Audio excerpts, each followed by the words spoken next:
have to tell you that war is bad. Pretty obvious. But going to war for Israel? That's really, really bad.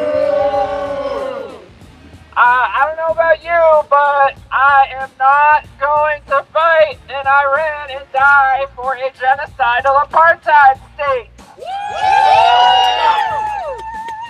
I would like to introduce my comrade, Cameron, from the DSA. Give it up for Cameron. How'd the whole priest president thing work out? Anyone believe that? Not so much. They seem to be a little bit confused about the messaging here as well. I don't know. The war in Iran is, of course, not a war. It's it's actually Operation Epic Sigma Chud Rage. I think it was called that. It's actually a strategic effort. It's not a war of choice. Don't worry. We actually had to do this. So anyway, this war is about oil, or maybe it's about changing leadership, or I don't know. He hasn't told us yet. Actually, we're just kind of incompetent and flailing. But please vote for us again. Please. It would make us so happy. I could speak on international law, but we know these bloodthirsty hawks don't give a shit. They will kill as many people as possible, and it'll make them so happy. I'm going to send you home with some recommended reading. Fascism by Umberto Eco. It's a short read. It's an easy one. And I feel like it'll help everyone understand the mindset of these freaks. Life is lived for struggle, for permanent warfare, and the highest achievement one can attain is a heroic death for the nation. That sounds like some bullshit to me, folks. I don't know about you. That sounds like some Christian nationalism to me. Why do you have a Cybertruck? It looks dumb. They might as well call it the Volkswagen, folks. We're using the original title, right? Despite fulfilling its obligations under international law, despite agreeing to keep their nuclear program completely focused on peaceful projects, such as nuclear medicine, and agreeing never to use their programs to manufacture a nuclear bomb, despite their clear interest and willingness to negotiate with the United States, Iran has been met with nothing but hostility, assassinations, and now the bombing of their capital and murder of their leader. Israel and the United States have shown the world their true interest in the region, which is to create a number of failed states so that they can have complete hegemony over West Asia. Boo! In the wake of this inarguably unwarranted act of terror from the U.S. and Israel against the Iranian people, with one of its targets being a school for little girls, killing 165 children and staff. Iran has struck back at U.S. military bases in the surrounding West Asia and notably Tel Aviv. For the first time in many of their lives, the citizens of Tel Aviv, of which 82% support the genocide in Palestine, have felt fear for their safety. What's nice for them is they get to go back home, to Brooklyn, to Bushwick, to Poland. For the people of Iran, of Palestine, those in Jordan, Lebanon, and Syria, they don't have homes to go back to, many of them. They aren't so lucky. They don't have anywhere to flee to. I want to do a quick call out. In the wake of this bombing of Iran, I noticed a lot of Iranian diaspora found that the imagery of their friends, their family, their comrades, people that they lived with, being bombed, they were met with glee. They were excited about this. This leaves a question as to why exactly they came to the U.S. in the first place, to be a part of empire. This is a disgusting shithole. We harbor some of the worst people in diaspora. People who come here for a reason. Frequently from countries who were previously socialist. This applies to the Cuban migrants in Miami, who want to see that island essentially turned to rubble. Marco Rubio, I'm looking directly at you, who have made your entire mission about destroying the Cuban people. If anyone is truly so worried about the current state of Iran, which apparently the administration claims they are, so suddenly interested in the leadership of country all the way across the world, which many people in their daily lives don't really think about. It doesn't affect us, like at all. What have the Iranian people done to us? Can anyone think of anything? I would say nothing. Have amazing food. There's some pretty good food, I'm not gonna lie. If you actually want to see a change in leadership for a positive direction, I want you to consider the options. Option 1, Iran is given absolute peace. Its people point at the contradictions and the issues they face daily and offer solutions, as they've been doing.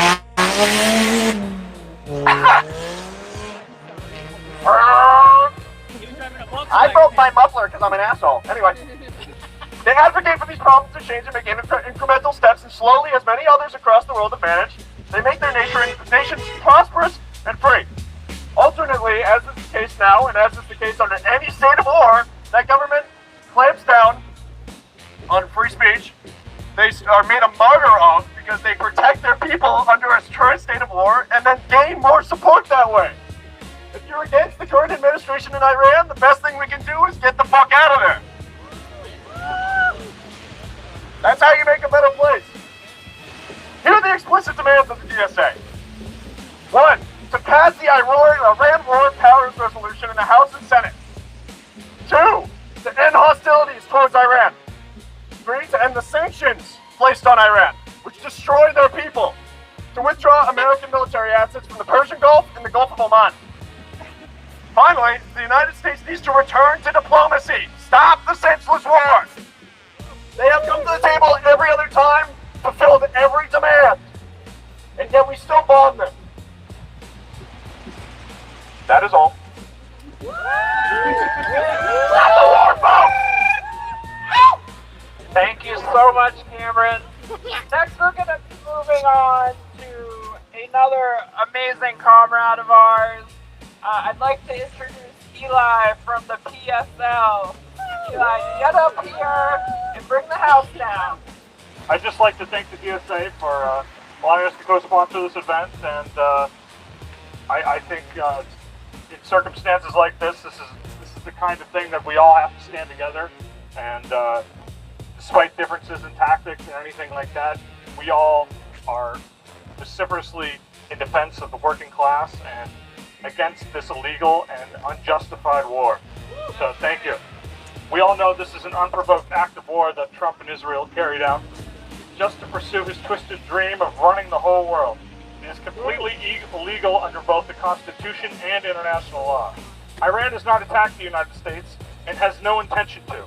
Trump decided to initiate this war because he wants to be able to dictate to any government around the world what it should do in its own country. Iran has no intention to build a nuclear weapon, and unlike Israel, has been a member of the Nuclear Non-Proliferation Treaty since 1970. Trump hasn't even bothered to manufacture evidence of this. He just lies and hopes people will believe him. This is just a sloppier version of the weapons of mass destruction lie that George Bush used to start the Iraq War. And what right does the U.S. have to lecture anyone on democracy or human rights anyway? After 3 years of genocide and executing protesters in broad daylight, while everyday Americans can't afford a dignified life. The children of politicians and the executives at the weapon manufacturing companies who cash in on a war aren't the ones who have to go fight. They send working class young people to kill and die instead. All while our infrastructure is neglected, our schools and hospitals are closed, and the cost of living crisis for working people keeps getting worse and worse. The government has already committed well over $1 trillion to this war. Every penny of that should be spent on the massive unmet needs facing working people in this country. We need jobs, healthcare, decent schools, and affordable housing, not another endless war.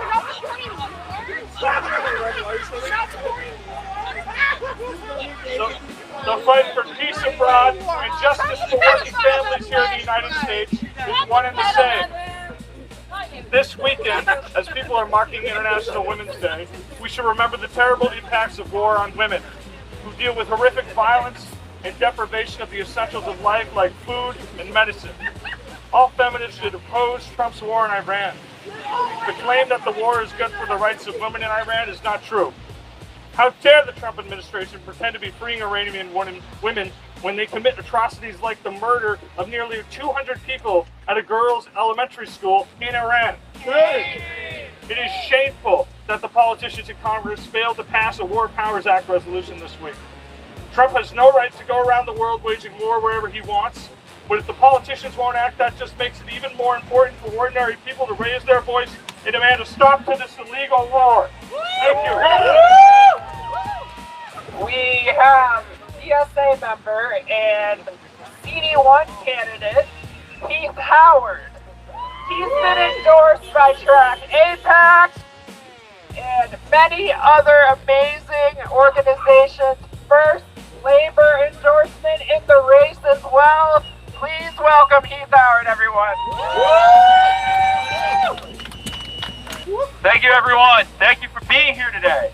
My name is State Representative Heath Howard. I represent the communities of Stratford and Barrington, and I'm running for the 1st Congressional District because we need new leadership in Washington. We saw this week a war powers resolution be shot down by ineffectual leaders on both sides of the aisle, and our president is running amok. It is unconstitutional for us to be in Iran because our Congress has shirked their ability to do their job and actually hold the presidency accountable. It is their job to vote on acts of war, yet they don't want to do it. We need to overturn the authorization for use of military force and make sure that Congress restores its ability and power. That is what we need to do. It is unacceptable to accept anything less.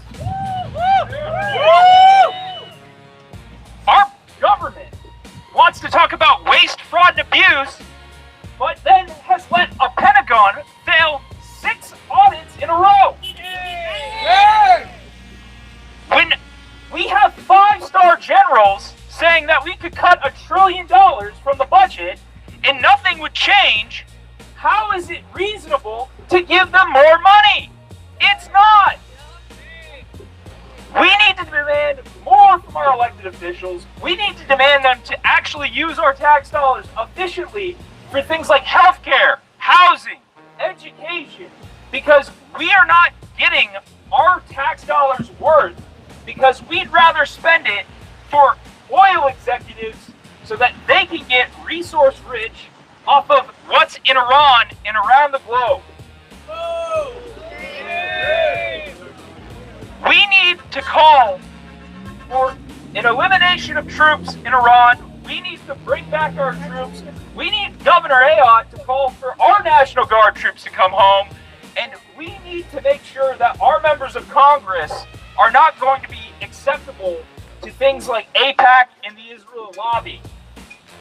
I'm proud to have the endorsement of Citizens Against AIPAC Corruption. I'm proud to say that there is a genocide in Gaza, and I'm not afraid to admit it. And I'm proud to say that we have a need and a moral responsibility to do something right now.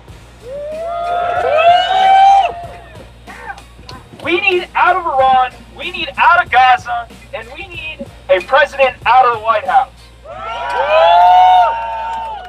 Thank you. I appreciate you all. Please follow me on any social media at Heath Howard NH. And please come out and vote September 8th. We need your support so that we can see real change. Thank you.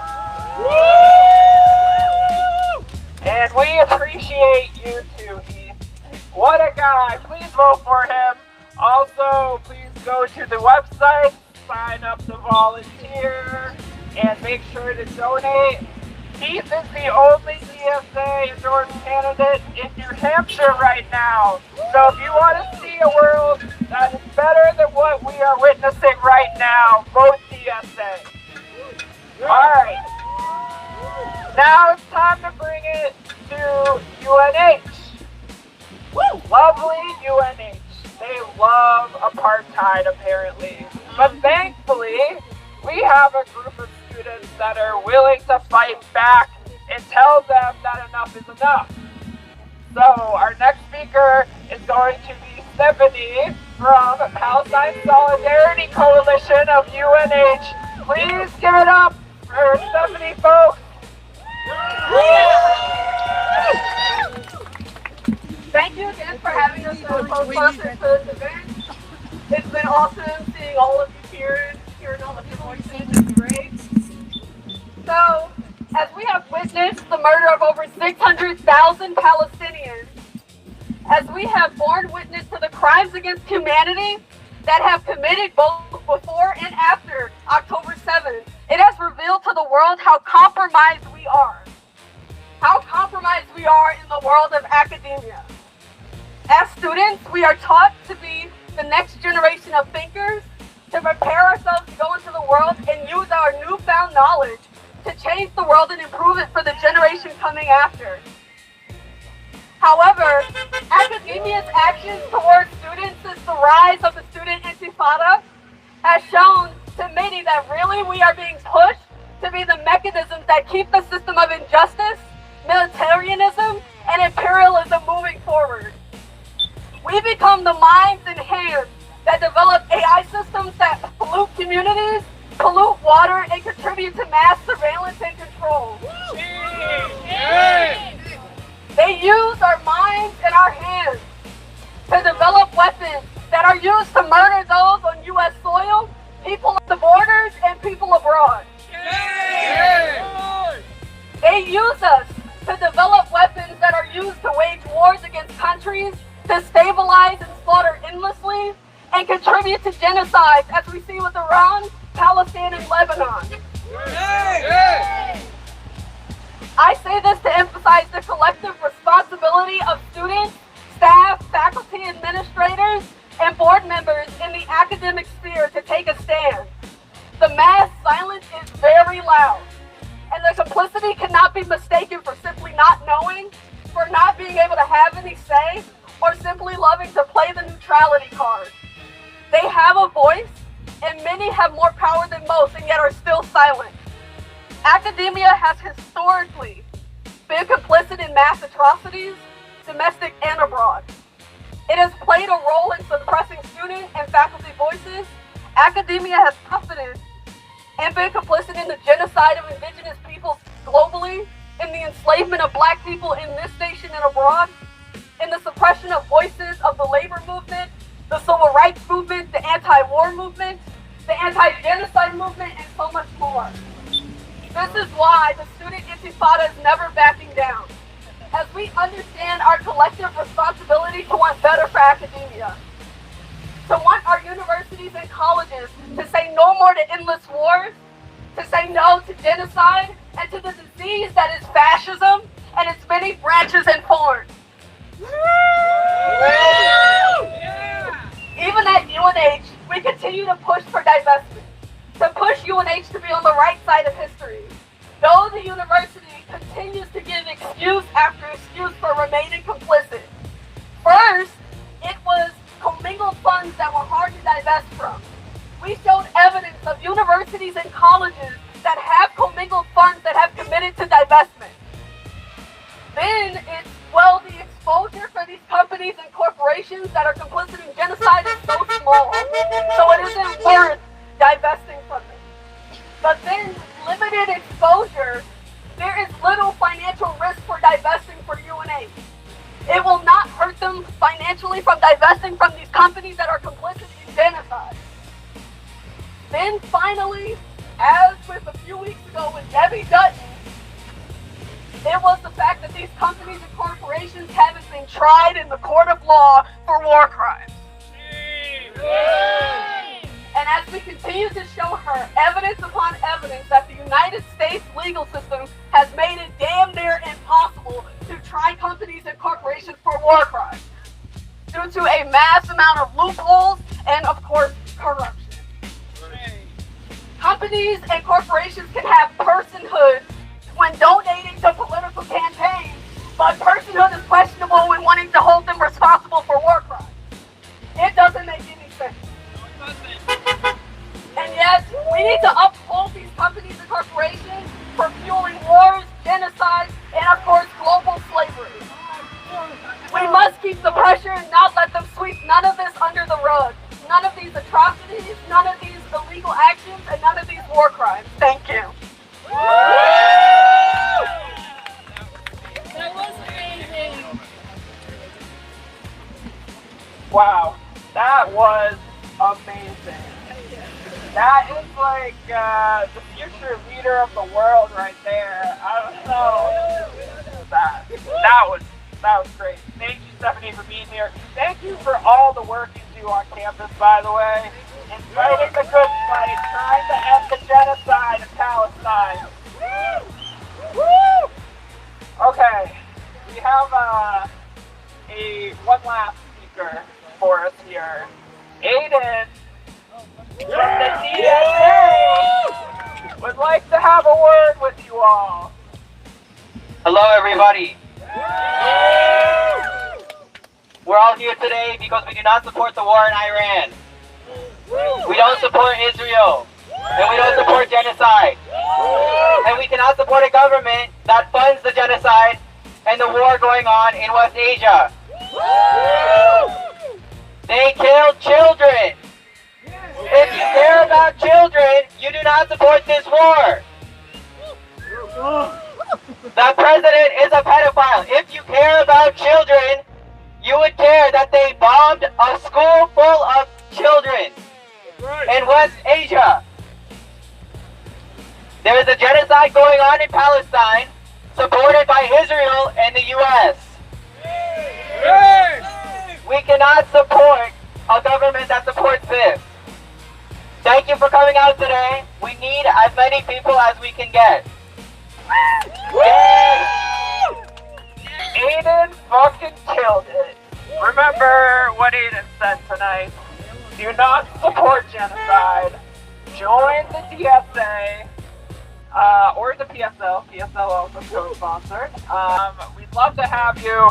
And if you are a UNH student, you know, we still need a YDSA chapter on campus. And I mean, if you started one, that would make you pretty cool. Everyone would invite you to parties. That'd be awesome. So please, reach out to us if you want to start a YDSA. Yeah. Hey! How about you? Shut the fuck up! I love how, what is it, like how many people voted for Trump? 30% of the population is literally fucking brain dead. These people are not redeemable. If you look at what's been going on in this administration and you vote for it a second time, you're irredeemable. And that's why the Democratic Socialists of America are going to help the working class rise up and take power and end this once and for all. I'm going to say, how about we wrap it up with no Operation Epstein's Fury, no more Epstein class, socialism shall reign supreme within the United States and abroad, and we will usher in an era of socialism and eventually communism. That's how it works.